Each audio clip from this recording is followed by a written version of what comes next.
जानते हैं एक ऐसी कहानी के बारे में जो कि हमें अपने गांव, शहरों और कस्बों की याद दिलाती है। तो ये है पालमपुर गांव की कहानी, अर्थव्यवस्था का फर्स्ट चैप्टर।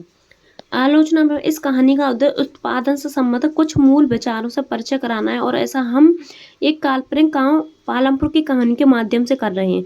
पालमपुर में खेती मुख्य क्रिया है, जबकि अन्य कई क्रियाएं जैसे लघु स्तरीय विनिर्माण, डेयरी, परिवहन आदि सीमित स्तर पर की जाती है। इन उत्पादन क्रियाओं के लिए विभिन्न प्रकार के संसाधनों की आवश्यकता होती है, यथा प्राकृतिक संसाधन, मानव निर्मित वस्तुएं, मानव प्रयास, मुद्रा आदि। पालमपुर की कहानी से हमें विदित होगा कि गांव में इच्छित वस्तुओं और सेवाओं को उत्पादित करने के लिए विभिन्न संसाधन किस प्रकार समायोजित होते हैं।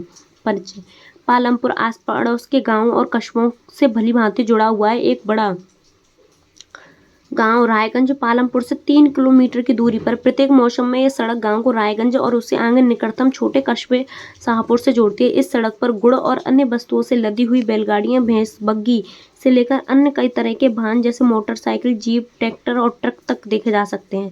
इस गांव में विभिन्न जातियों के लगभग 450 परिवार रहते हैं। गांव में अधिकांश भूमि के स्वामी उच्च जाति के 80 परिवार हैं। उनके मकान, जिनमें से कुछ बहुत बड़े हैं, ईंट और सीमेंट के बने हैं। अनुसूचित जाति दलित के लोगों की संख्या गांव की कुल संख्या का 1/3 होता है।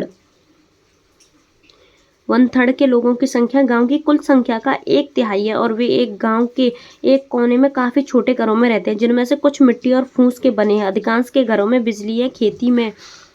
खेतों में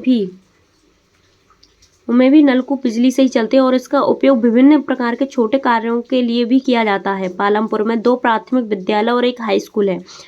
गांव में एक राजकीय प्राथमिक स्वास्थ्य केंद्र और एक निजी औषधालय भी है, जहां रोगियों का उपचार किया जाता है। उपरोक्त विवरण से स्पष्ट है कि पालमपुर सड़क, परिवहन के साधन, बिजली, विद्यालय और स्वास्थ्य केंद्रों पर पर्याप्त विकसित तंत्र है। इन सुविधाओं की तुलना में अपने निकट के गांव में उपलब्ध सुविधाएं से कीजिए। ये देखो, ये है गांव, एक गांव का दृश्य। यहाँ पे बहुत सारे लोग रहते हैं जो अपने क्रियाकलापों को करते हैं। एक काल्पनिक गांव पालमपुर की कहानी हमें किसी भी गांव के विभिन्न प्रकार की उत्पादन संबंधी गतिविधियों के बारे में बताएगी। भारत के गांव में खेती उत्पादन की प्रमुख गतिविधियां हैं। अन्य उत्पादन गतिविधियों में, जिन्हें गैर कृषि क्रिया कहा जाता है, लघु निर्माण, परिवहन, दुकानदारी आदि शामिल हैं। हम उत्पादन के बारे में कुछ सामान्य बातें जानने के बाद इन दोनों प्रकार की क्रियाओं पर विचार।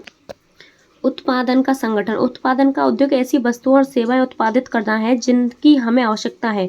वस्तुओं और सेवाओं के उत्पादन के लिए 4 चीजें आवश्यक हैं। पहली आवश्यक है भूमि तथा अन्य प्राकृतिक संसाधन। जैसे प्राकृतिक संसाधन जो नेचुरल रिसोर्सेज होते हैं, जो हमें प्रकृति से मिलते हैं, जैसे जल, वन, खनिज। दूसरी आवश्यकता श्रम, अर्थात जो लोग काम करेंगे। कुछ उत्पादन क्रियाओं में जरूरी कार्यों को करने के लिए बहुत ज्यादा पढ़े लिखे कर्मियों की जरूरत होती है और दूसरी क्रियाओं के लिए शारीरिक कार्य करने वाले श्रमिकों की जरूरत होती है। प्रत्येक श्रमिक उत्पादन के लिए आवश्यक श्रम प्रदान करता है। तीसरी आवश्यकता भौतिक पूंजी है, अर्थात उत्पादन के प्रत्येक स्तर पर अपेक्षित कई तरह के आगत। क्या आप जानते हैं कि भौतिक पूंजी के अंतर्गत कौन कौन सी मदें आती हैं? औजार, मशीन, भवन, औजार तथा मशीनों में अत्यंत साधारण औजार जैसे किसान का हल से लेकर परिकृषण मशीनें जैसे जनरेटर, टरबाइन, कंप्यूटर आदि आते हैं। औजार, मशीनों और भवनों का उत्पादन में कई वर्षों तक प्रयोग होता है और उन्हें स्थायी पूंजी कहा जाता है। कच्चा माल और नकद मुद्रा। उत्पादन में कई प्रकार के कच्चे माल की आवश्यकता होती है, जैसे बुनकर द्वारा प्रयोग किए जाने वाला सूत और कुम्हार द्वारा प्रयोग में लाई जाने वाली मिट्टी। उत्पादन के दौरान भुगतान करने तथा जरूरी माल खरीदने के सब कुछ पैसे की भी आवश्यकता होती है। कच्चा माल तथा नकद पैसों को कार्यशील पूंजी कहते हैं। औजार, मशीनों तथा भवनों से भिन्न ये चीजें उत्पादन क्रिया के दौरान समाप्त हो जाती हैं। एक चौथी आवश्यकता भी होती है, आपको स्वयं उपयोग हेतु या बाजार में बिक्री हेतु उत्पादन करने के लिए भूमि, श्रम और भौतिक पूंजियों को एक साथ करने योग्य बनाने के लिए ज्ञान और उद्यम की आवश्यकता होती है। आजकल इसे मानव पूंजी कहा जाता है। मानव पूंजी के विषय में और अधिक अध्ययन हम अगले अध्याय में करेंगे। ये आप लोग देख सकते हो कि कुछ लोग ऐसे होते हैं जिन्हें एजुकेशन के लिए जरूरी होता है। कारखानों में मशीन पर कार्य करते श्रमिक। चित्र में उत्पादन, प्रयुक्त श्रम, भूमि, श्रम और स्थायी पूंजी की पहचान की जाती है। उत्पादन भूमि, श्रम और पूंजी को संयोजित करके संगठित होते हैं, जिन्हें उत्पादन के कारक कहा जाता है। पालमपुर की कहानी को पढ़ने के क्रम में हम उत्पादन के प्रथम 3 कारकों के बारे में और अधिक सीखेंगे। सुविधा के लिए इस अध्याय में हम भौतिक पूंजी को कहेंगे। और इसी के साथ हम अपनी कहानी यहीं खत्म करते हैं। नेक्स्ट पार्ट के लिए कमेंट जरूर करिएगा। Thank you so very much. जय हिंद।